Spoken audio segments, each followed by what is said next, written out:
Hello friend, મારા નવા વ્લોગમાં તમારું સ્વાગત છે। આજે અમે ગયા હતા બહાર હોસ્પિટલે। થોડીક તબિયત ખરાબ હતી મારી પ્રાંશુલની, એટલે અમે દવા લેવા ગયા હતા। સોનોગ્રાફી કરાવી, એક્સરે કરાવી, પણ કંઈ વાંધો નથી, નોર્મલ રિપોર્ટ આવ્યા। હવે અમે જઈએ છીએ, તડકો બહુ થઈ ગયો છે, હવે જાય છે ઘરે જઈને જમવાનું બાકી છે। જમીન પછી થોડુંક ઘરનું કામ છે તે કરવાનું છે।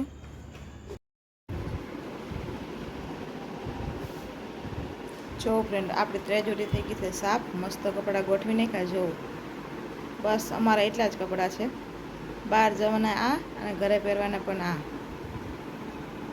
જો હેલો ગાઈસ, જો આજે અમારા પ્રાંશુલે મજા નથી, ફૂલ ઉધરસ થઈ ગઈ છે, આખો દિવસ રો રો કરે છે। તમે કંઈક સમજાવો મારા પ્રાંશુલભાઈને, નકું નકું રો રો જ કરે છે। જો કેવું મોડું થઈ ગયું છે મારા દીકરાનું, થઈ ગયું છે ને સોનુ, હજી ઉઠો જ છે। આજે અમારા પ્રાંશુને મજા નથી, ઉધરસ ફૂલ થઈ ગઈ છે, દવા લેવા જવું છે। પપ્પા બહાર ગયા છે, હમણાં આવે પછી તમે દવા લઈ આવી એમાં પ્રાંશુલની। કા પ્રાંશુલ છે પણ એનાથી આપણે નહીં મળતું મારા દીકા, નહીં મળતું। શું કરશું?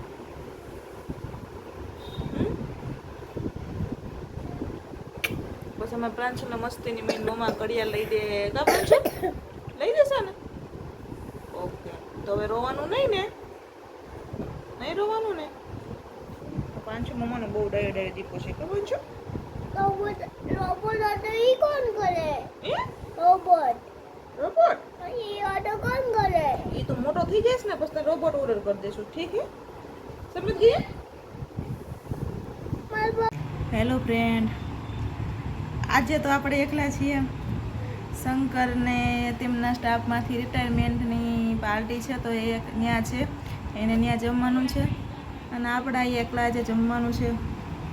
સારું હોય ત્યારે એમ થાય કે બાદ ઓલું નામ ને તેમ કરીએ એમ, અને આજ નથી તો એમ થાય ઘરમાં કોઈ માણસો જ નથી, કોઈ છે જ નહીં, એવું લાગે, ગમતું નહીં એના વગરનું। અને આજ એકલું જમવાનું છે તો મેળે એના વગર ગમતું નથી, એના વગર જમવાનું નહીં ગમતું।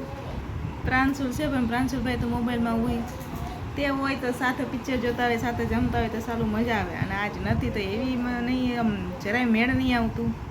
સાચું જ કીધું છે કે જ્યારે ભેગા હોય ત્યારે એકબીજાને થોડુંક આમ ને તે થાય, પણ જ્યારે નોખા પડીએ, છેટા હોય, એક ટાઈમ ભેગા ના જમીએ ને ત્યારે જ ખબર પડે કે એકબીજા વગરનું નહીં ચાલતું।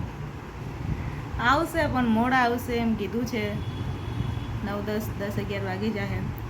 ચાલો હવે આપણે જમી લઈએ, એકલા એના વગર ભાવશે નહીં, પણ જમવું તો પડશે, ભૂખ લાગી છે, એટલે ચાલો જમી લઈએ। આવશે પછી આપણે વાતો કરશું શું થયું શું નહીં। શંકર આવી ગયા છે ઘરે, તે જમીને આવ્યા હતા, અમે પણ જમી લીધું હતું, અને શંકરને થોડુંક માથું ચડ્યું હતું, એટલે આપણે એની કરવા માંડ્યા માલિશ। પછી પ્રાંશુલભાઈ કે પપ્પા મારે કરે છે, હું કરતી હતી શંકરની ને શંકર કહેતા હતા પ્રાંશુલની।